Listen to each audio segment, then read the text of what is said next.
Ladies and gentlemen, you'll be pleased to know it's now time for everyone's favorite part of Three Squares, the quiz with Quizmaster Kevin Ryan. All right. This time I was kind of warning Charlie and Susan ahead of time that this is slightly different in the sense of I got to change it up, because I think they do extra learning ahead of time just to kind of be ahead of it. How could we do extra learning? We have no idea what it's about, and your storytelling is so good, we're constantly confused. Well, this month, because it's on my mind, it's about gardening. So Oh, it's food, but food based, but it's gardening. And we were actually gardening. just talking about like plants Yep, and yep, and yep. everything ahead of time. So this is about gardening, which, in food adjacent type stuff, but gardening. All right. So keep that in mind, gardening. So Gardening. first question. The multi-billion-dollar bagged mulch industry was not created just to help gardens retain moisture. What was the original problem that bagged mulch solved? Was it A, in the 1970s, EPA ban on open air burning of industrial wood scraps and bark? So they had to put it in a bag, right? B, a massive surplus of redwood following the construction of the interstate highway system opened the door to a new market. Is it C, wood mulch had to replace plastic and rubber-based mulches at an industrial scale because they tested them and they found they were leaching petrochemicals into the groundwater?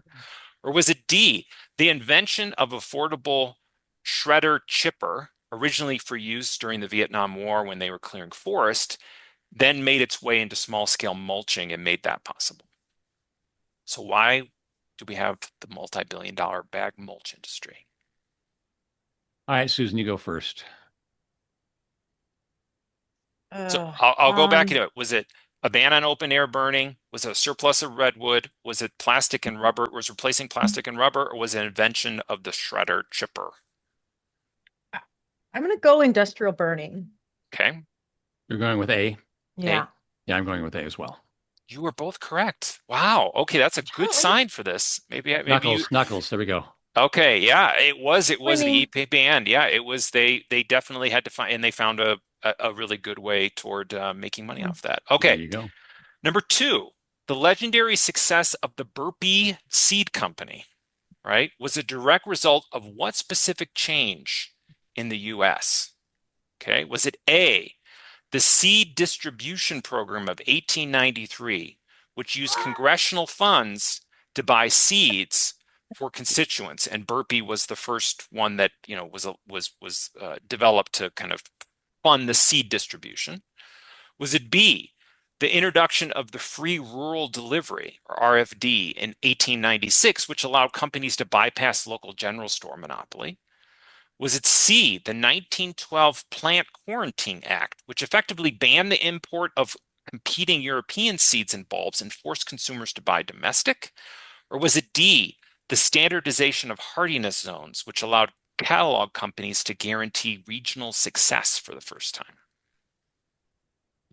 Mhm. These are all very good. Um,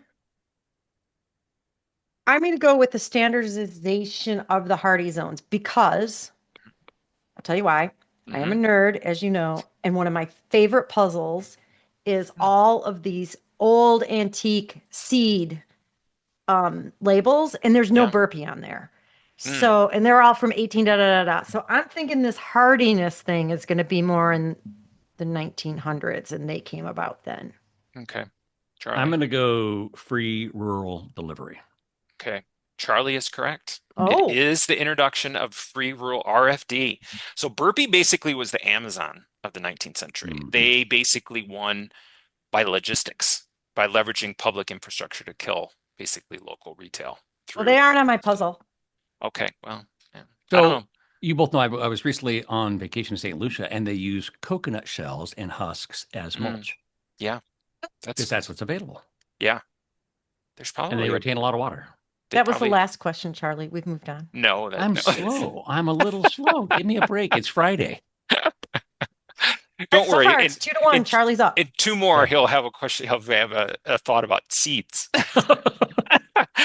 Three, unlike the standard corn that your grandparents grew, which turned to starch within hours of being picked, Modern sweet corn stays sweet for weeks due to a specific change in its genetic makeup, specifically the SH2 gene variety.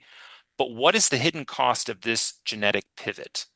Is it A, the SH2 gene makes the corn kernel so fragile they can only be harvested by special harvesters, which raises the price by about 50%? Is it B, due to the sugars, they spoil much faster than regular corn and require special refrigeration handling, which also raises the price?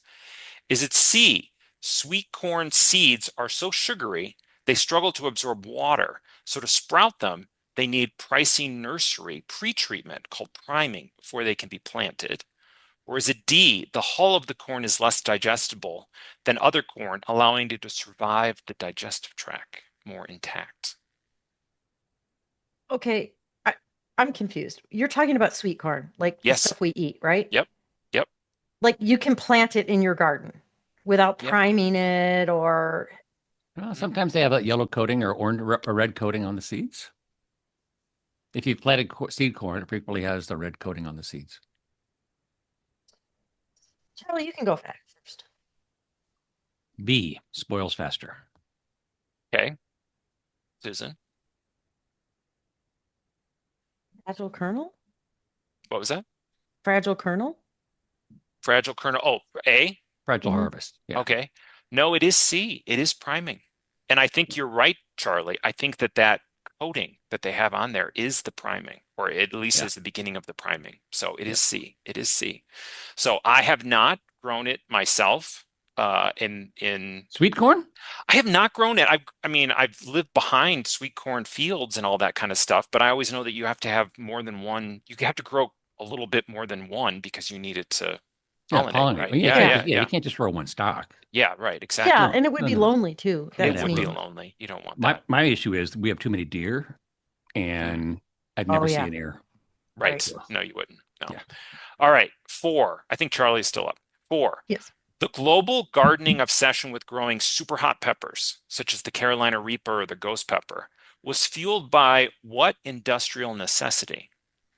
Was it A, many of the varieties were bred specifically for the transdermal patch industry and cream industry to provide a cheaper, high concentration source of natural analgesics, pain relievers, for chronic joint inflammation?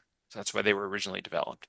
Is it B, global hot sauce conglomerates funded super hots and the creation of these super hots to create ultra concentrated mashes, allowing them to ship one drum basically of active heat across the ocean instead of 50 drums of the standard water heavy jalapeno puree? Hmm.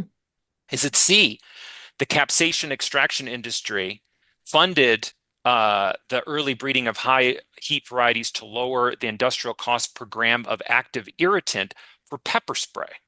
Mm. Or is it D, the organic food industry funded the early research into extreme capsaicinoids as a natural edible biocide designed to protect stored grains from fungal rot and pest without the use of pesticides, herbicides, or fungicides? So is it A, transdermal patches, B, super hot concentrated, C, pepper spray industry, or D, for organic grains to get rid of pest or not use pesticides, herbicides, or fungicides? I'm gonna go with the transdermal patch. Okay. I'm going to go concentrate. It's either that or the biocide.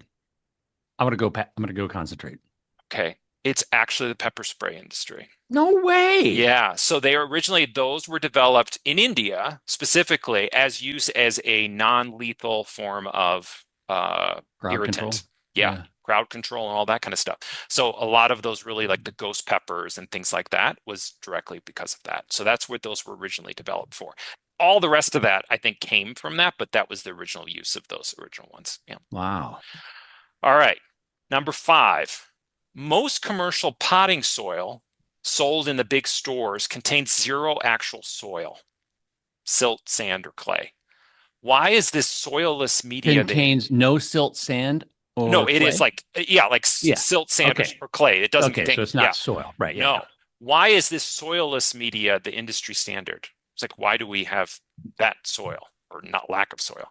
Is it A, real soil is legally classified as hazardous waste if it contains local microbial life, making it illegal to ship across state lines? Is it B, real soil is too heavy and variable? So soilless mixes, which are like peat, perlite, and bark, are lightweight and bypass USDA soil movement laws.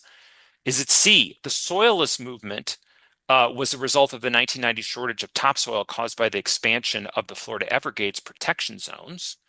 Or is it D, soilless media allows companies to claim a patent pending formula, whereas soil is considered a public domain commodity? D. I'm going to go B. I'm going to go B. You're Okay. going D, Susan? D. D is in David. I'm going B as in boy. Okay. Charlie is correct. Real soil is too heavy and variable. That is why we have soilless mixes.